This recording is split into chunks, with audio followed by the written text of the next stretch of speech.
Hi, welcome back.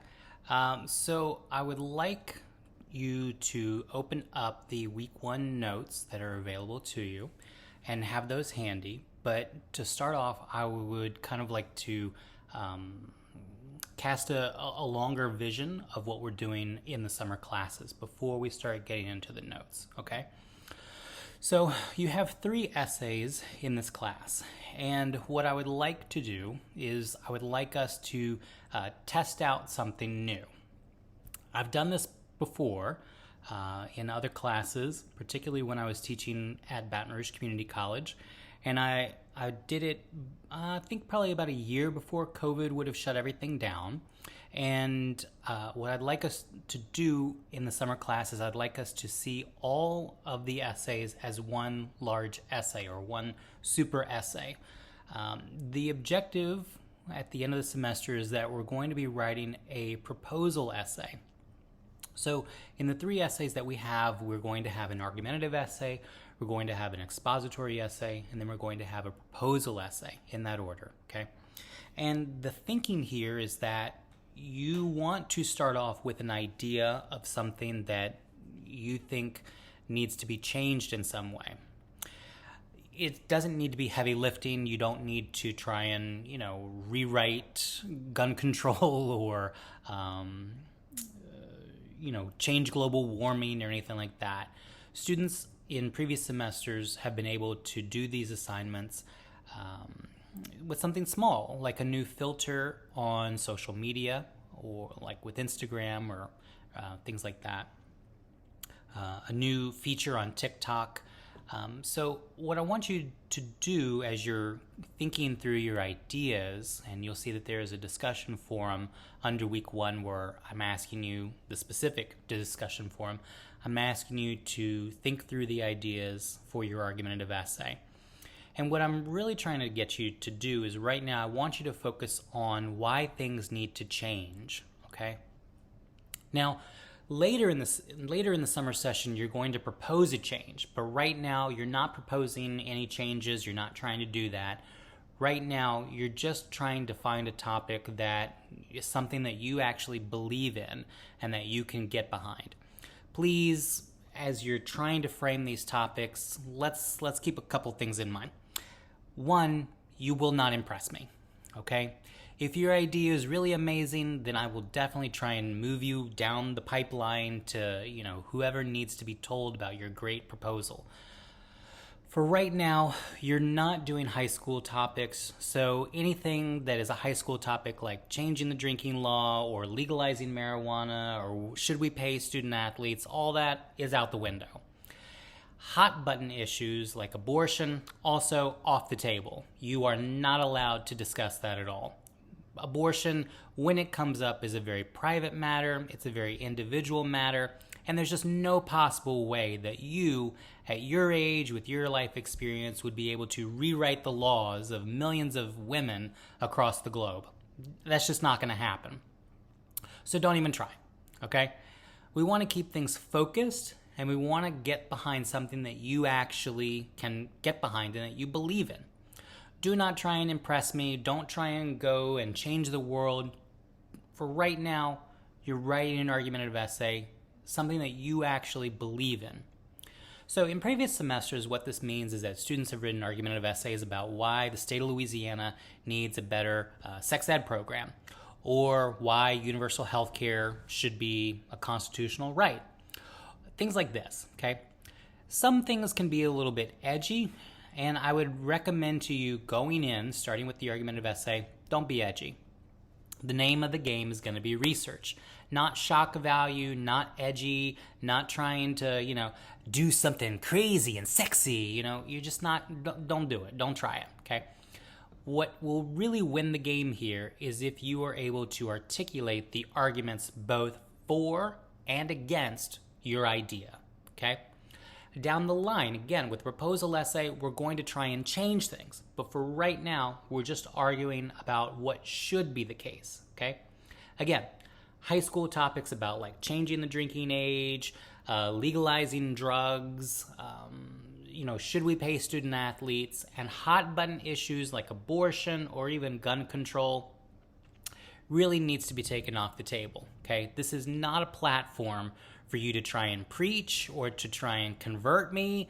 I'm going to believe you, but let's stay within the lines. Now, what I want you to do is we're kind of taking these ideas out of your head and we're starting to share them. As I want you to share them in the discussion group, the specific discussion forum under week 1. And then I'll be checking in, I'll be looking at those, I'll be making some comments and saying, yeah, that might work for the argumentative essay or for the long-term goals of this class, or no, that probably isn't a good idea, or what is more often the case, hey, you have the nugget of a really good idea here. What if we went in this different direction with it? And then I'll be kind of giving you feedback along the way. And it's also open to feedback from the rest of you. So if you see an idea that, it seems like this person, when posting their idea, hasn't really thought it through, feel free to jump in and make some comments, okay? Your objective here is not to try and tear anyone down. Your objective here is to try and build someone up. We have enough people trying to tear one another down in the world. Let's spend the next 8 weeks trying to build one another up, okay? So there are a couple of challenges that are in play now. One, I want you to try and take a large idea and I want you to break it apart piece by piece. And the first piece is going to be arguing for or against something. Strong arguments are arguing for or against. Where a lot of us get lost is in the gray space of saying yes in some cases, no in some cases, and that's not really a valid argument, okay? Think this through. Think about the arguments that you are part of with your family or with your partner or, the people that you see in your life. Very often, you feel very strongly and passionately about whatever you're arguing about, right? You're not going to sit there and say, you cheated on me, and also maybe you didn't cheat on me, but also yes you did, and also no you didn't, and I don't know, maybe you did, maybe you didn't. That sounds a little bit crazy, right? We don't want to do that.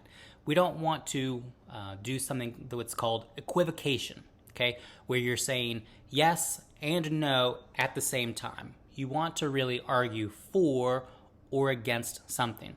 So what are some ideas that you individually feel strongly about?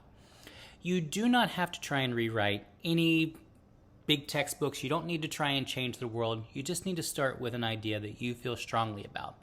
And again, in previous semesters, students have focused on things that are already part of their life, such as, I feel like I did not get an adequate education in terms of sex ed, or I did not feel like I got an adequate education in high school in terms of finances and real-world readiness.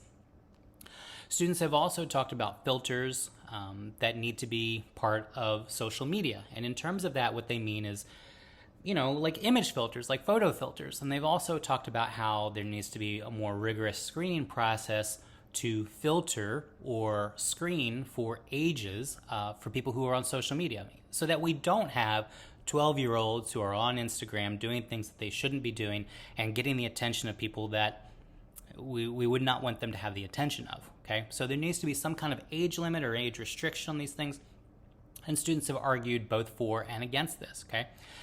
You're not trying to rewrite anything. What I'm asking you to do is I'm asking you to pick a topic that you feel strongly about, but is also, one, not a high school topic, and two, is not some, really controversial topic like abortion or gun control.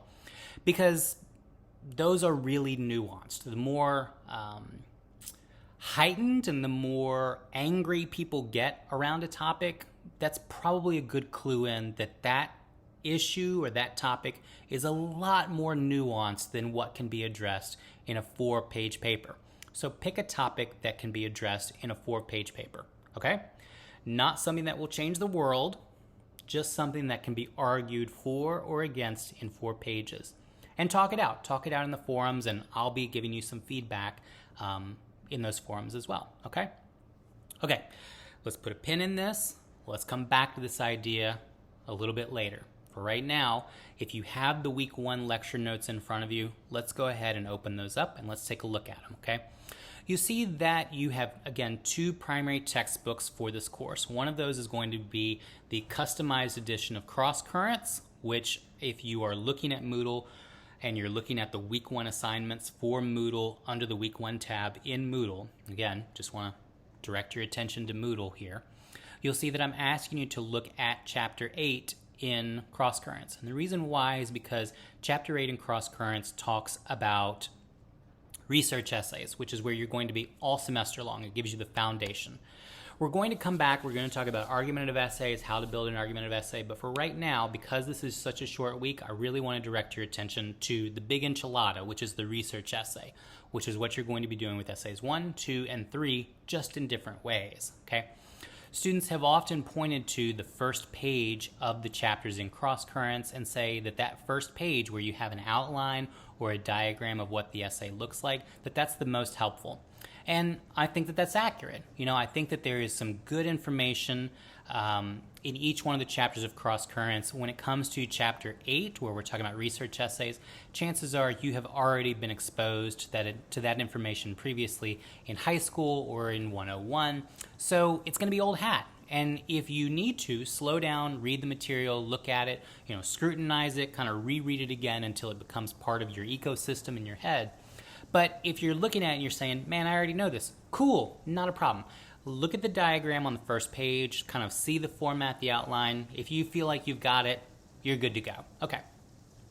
I want you to review all the course materials in Moodle, and what I mean by this is I want you to take a look in Moodle. A lot of Moodle right now is hidden for you because we're just starting the course. Sidebar. It's raining as I'm recording this, and so if you hear like a hiss or you hear any noise in the background, that's what you're hearing, okay? Jumping back into the notes. So I want you to review the course materials in Moodle, and what I really mean by that is just take a look around Moodle and kind of get the logic and the reasoning behind where things are located and why they're located there.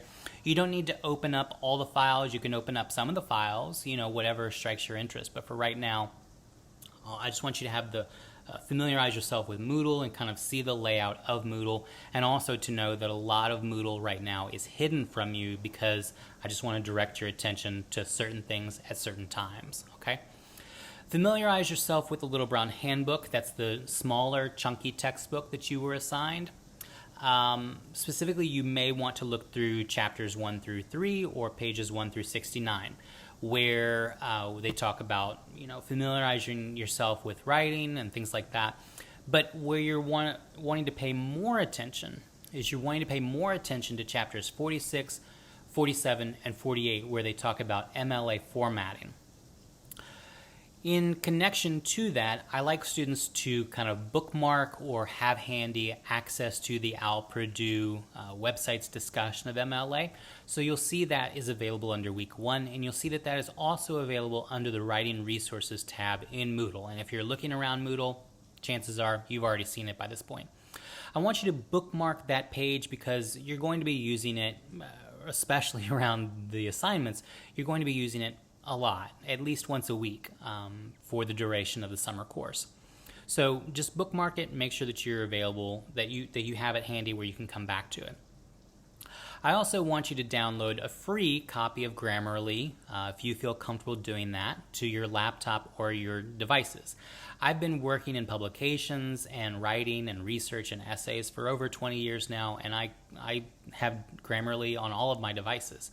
And the reason why is because even though I have been writing and editing and doing publications for 20 years, it's still always good to have something in front of you that kind of flags or underlines or, squiggle different colors that says, hey, pay attention to this thing, to your sentence structure, to your syntax, to your dependent clauses, to your independent clauses, to your pronoun usage, to your adjective usage, to the fact that you just used a word like 2 sentences ago and you're using it again right now. So Grammarly, please download the free version. If you want to upgrade to a higher version, that's between you and your accountant. For this class, I would just ask that you download a free copy of Grammarly to your devices because it'll help. It really will. By Friday, I want you to have done all of these things, and I want you to also have skimmed Chapter 8 with Cross Currents and Composition. If you do not have your textbook yet, that's okay. You just want to make sure that you come back to Chapter 8 because we'll be referring to it next week in Week 2 as well, and it really is kind of a springboard into what we're doing with Essays 1, 2, and 3 for the duration of the semester. Okay, An explanation of the course for you, and those of you who are just signing in, you do not know me, and that's okay. I don't know you either, and that is also okay. But I do want you to have a better grasp, a better handle on what we're doing this semester and on who I am and how my thinking operates. So to do that, here are a couple of ideas.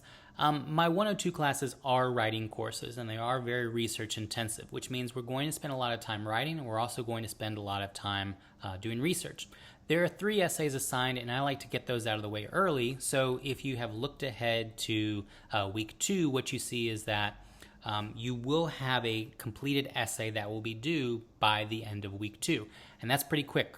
But in the summer courses, we take an entire semester's worth of work and we crush it into half the time. So that's where we're at.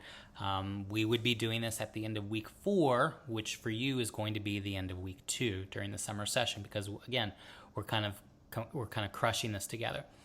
But here's a safety net. You will not be turning the essay in for grading at the end of week 2. You'll be turning it in week 3.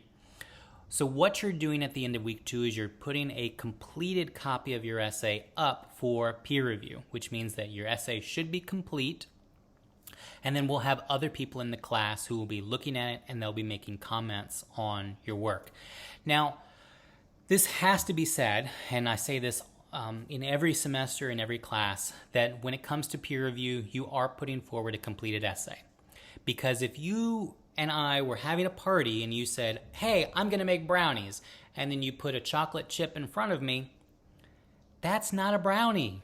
That's like a part of a brownie, but that is not a brownie. Even if you got all the chocolate chips and all the mix and you mixed it all up with the eggs and the water and the flour and all this stuff, and it's still in the bowl and you have not yet put it in the oven, you haven't even turned the oven on, clearly you are in the process of making brownies, but you have not made a brownie. The brownie is not done until it's been put in the oven, until it's been baked, until it's been, tested with the toothpick, all of these things, okay? So if you are trying to participate in peer review and you're just putting forward a chocolate chip, or you're just putting forward the batter of the brownie mix, you're not actually putting forward the brownie. You need to make the brownie, okay? It needs to be done. It needs to be complete. And the reason why you're doing this is because you're kind of taking your product to market, okay? You have a completed product, you're putting it out there, you're getting feedback from the rest of the class, and this happens before you turn it into me. When we get into peer review, one of the things that I'm going to say is that I want you to look at what other people are doing and kind of see the logic and the flow, the reasoning, the analysis, the research that goes into their work, because it's really helpful for you to see what other people are doing. And then it is something of a corrective. You're able to see, oh, okay, so like this person did a lot of research and I need to do more research for my work. Or, hey, this person has done no research. I can feel pretty good about what I've done now because at least I'm not like this person. So it's a good process for you to see where you're at with your work, how you're doing, how you're understanding the assignments before it gets to my desk and before I start lowering the axe and grading your work. So you're going to do peer review, and then you'll be given the weekend to kind of put your essay out there to get some feedback, and then to turn it around in light of the feedback that you're going to get from your classmates. We'll get more into that next week with week 2, but for right now, just kind of see the logic, see the flow, see the process of what we're doing here. You do not want to get left behind. The class does move quickly. As I said, next week you will be turning in a completed essay. So you do not want to get left behind. In this week, with week 1, I've asked you to take an online readiness quiz. And what that means is that some of you, for different reasons, taking an online class, you're just not really sure what that means. And so what I have found to be the case is that students will take an online class thinking that it will be a lot easier than an on-campus class. And what those students tell me in feedback is that it's actually a little bit tougher. Some students have major problems when it comes to online classes because so much of the work is driven not by me but by you, not driven by how we're interacting in the class, but really the silence of your own head and your own studies. Now this can cut both ways, okay? In online classes, I have done really well with online classes if I know my topic, if I know where I want to go, if I know what I want to do, if I can stay focused. On the other hand, I have taken online classes and it just has not worked for me at that point in my life. I assume that all of you are taking an online class not because it's convenient or because it's easier, but because you have real life happening. And I tried to build some cushion into that. For example, you have these recorded lectures.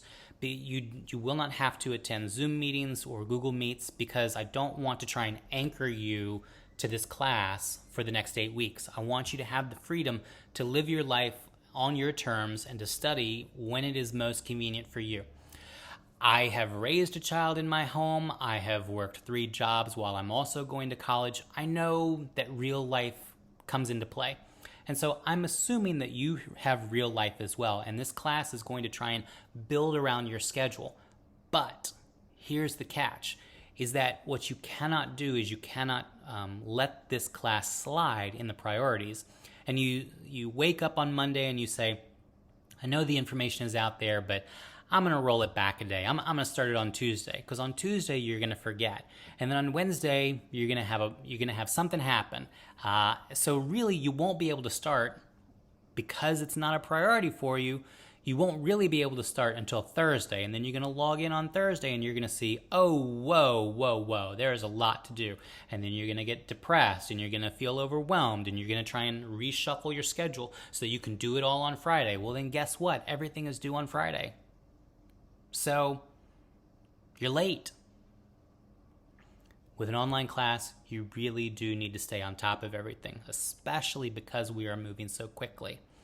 So do not get left behind. The summer classes move quickly and are more intensive because presumably this is the only class that you're taking right now. It will seem fast until you get the hang of things, and that's normal. It's not something to be alarmed about. If you are able to dedicate, and this is my objective when I'm doing the assignments each week, if you are able to dedicate 15 to 30 minutes to this class every day, you'll probably be okay. If you are able to dedicate 15 to 30 minutes to this class every day, you're probably going to be okay. That needs to be said more than once, okay? On the other hand, if you're not doing that every day, you say, I'm not going to do it on Monday. Guess what? That means that your 15 to 30 minutes got rolled over to the next day. So now you have to spend, at best, 30 minutes to an hour on Tuesday. And if you get busy on Tuesday, that means that it's now kind of compounding each day until we get to Friday. And then you find yourself on Friday and you have hours of work to do in such a little amount of time. Don't get left behind. If you're able to check in and spend about 15 to 30 minutes a day on this class, you'll probably be okay. Okay? If you begin to feel like you're getting left behind, if you begin to feel overwhelmed, please, I say this not as an instructor, but as a human being, please stop immediately and reach out to me. A phone call can fix so many things. For me to hear you, to hear where you're at in your life, and to understand. Maybe I can't do anything, maybe I can't slide deadlines back, but at least I'm a human being and I can understand where you're coming from. Now, just in the last few weeks, what this means is that I had a student in my spring semester who, she said she had 3 kids, all under the age of 10, under one roof. She was raising them. And as it happens, she was in my class because she had some personal issues and she was trying to get things back together. And she had the 3 kids under her roof, and she said, listen, I'm going to be honest with you.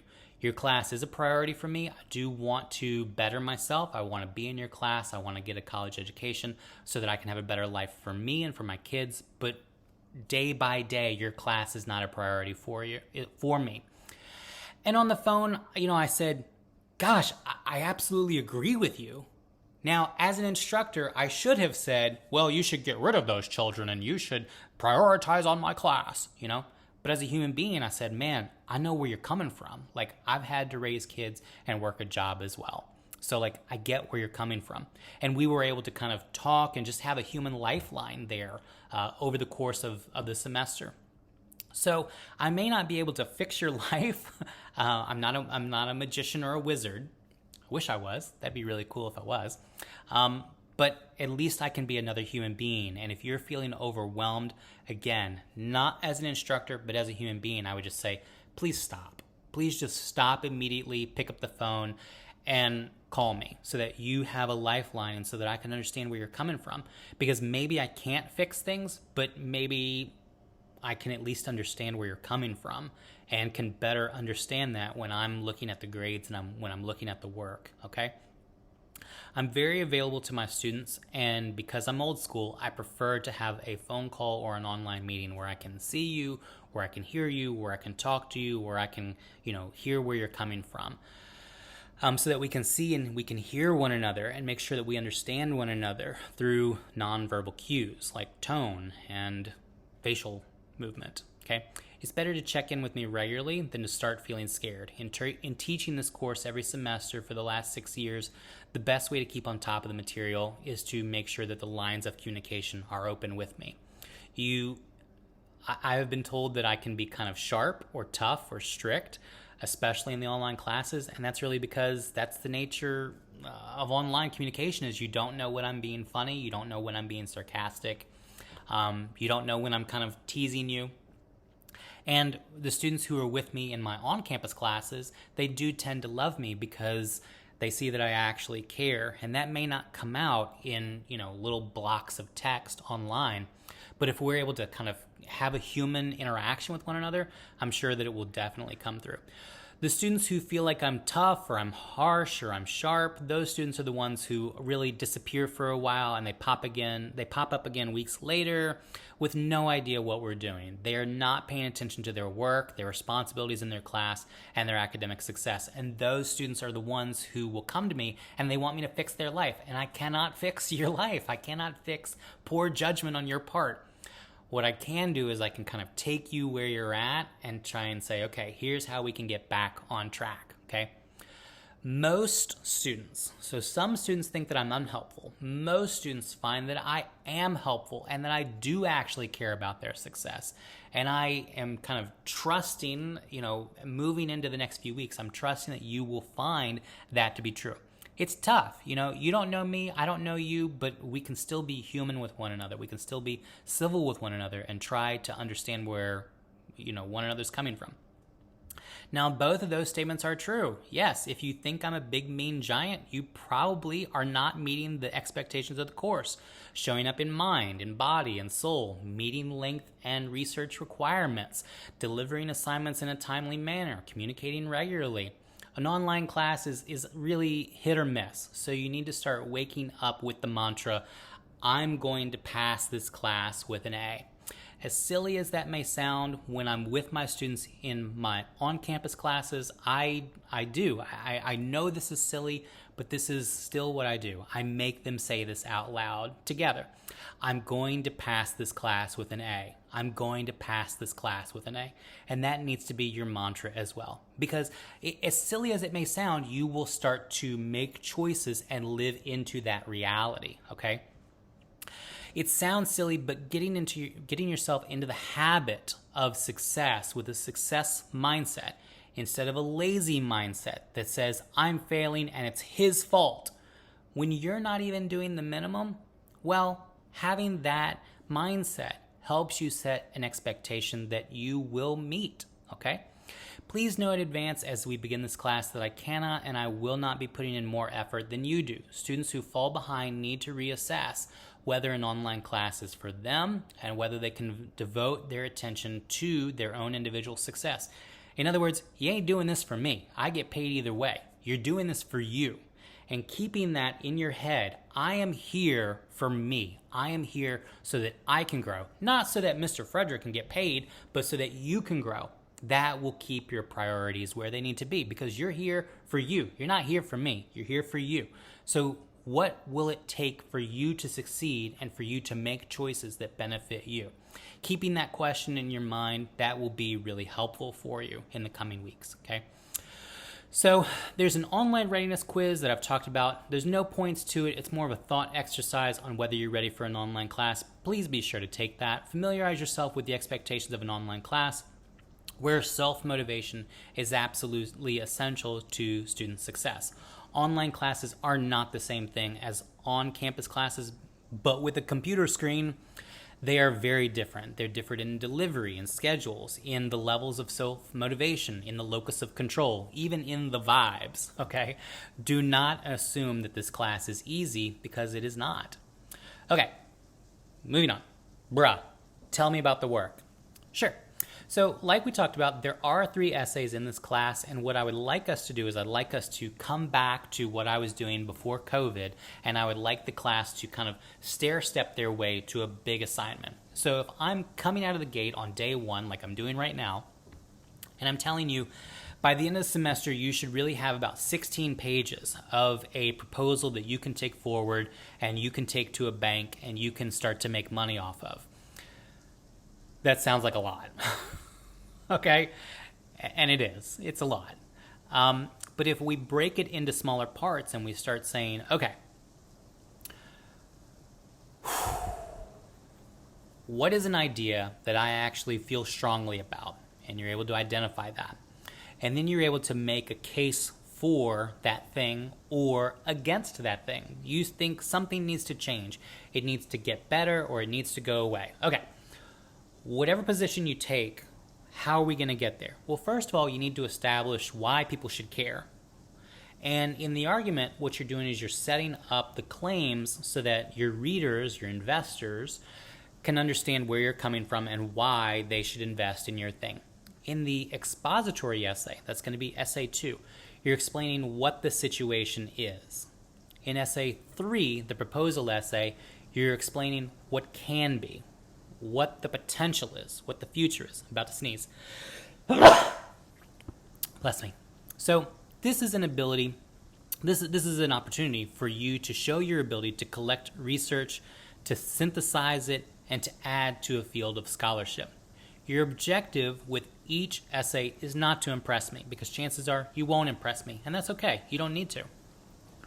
You won't. Rather, your objective is to show your ability to collect research together, to read critically and analytically with an eye to nuance and to linear thinking. Those are all big words. It'll make more sense as we're moving forward in the next couple of weeks. In your essays, logic, reasoning, sound judgment, accountability, the use of quality research will really do the majority of the heavy lifting for you. You cannot and will not rely on your opinions or experiences and call that research, because it's not. What Mamaw said, what Papaw said, that's not research. What people in the field of study have to say about it, that's research. People who actually know what they're talking about. Oh, but my dad knows so much. Cool. Like, I'm sure that your dad is really intelligent. So is mine. But my dad is not a scholar. And chances are your father is not a scholar either. And that's okay. Your parents don't need to be that. Your grandparents don't need to be that. But you will have to rely on experts, on researchers, on scholars in the field to better situate, explain, contextualize, nuance, and back up with legitimacy and validity the things that you're going to be saying in your works, okay? You are not a scholar. Starting from ground zero and saying, well, here's my opinion. Cool, but you're not a scholar. So remove that from your vocabulary for the next 8 weeks. What you think, what you feel, what you believe will come out in the work, but you don't need to talk about it. What you do need to do is you need to focus on experts, researchers, scholars in the field, okay? If you are a scholar already, well, my question is, why are you in my class? You should not be in my class if you're already a scholar. Be patient with the process. Be patient with laying your thoughts out in a clear, cohesive way. Be patient with using logic, reason, accountability, and scholarship, okay? So speaking of research, what do I mean by that? Well, we're going to talk about that some more in week 2, but for right now, students very often think that research means that things are about getting it 100% airtight right, meaning that it's absolutely true, and that's rare. That's exceptionally rare. Research is more about making an informed claim based on the current state of information and then testing that idea out.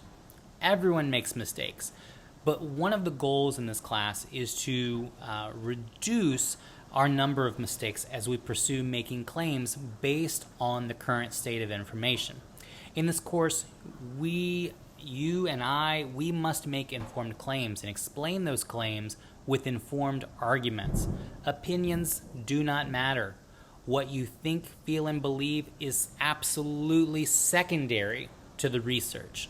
In this class, you will turn off your opinion entirely because opinions and beliefs without the foundation of qualified research do not matter. Uninformed opinions, personal experience, anecdotal evidence, all of those will harm your grade. Keep your eyes on the research. That's what this class is about, not what Mama said or what other online hot takes have indicated. So there's a built-in safety net to doing this. When you turn in your essays, I will grade them and make notes for improvement. We will discuss them. Every semester, students come to me shocked at their first paper, shocked that I did not give them gold stars with unicorns and rainbows. And when this happens, know this. Revision is part of the writing process. No one gets it right the first time. That's okay. We don't have a problem.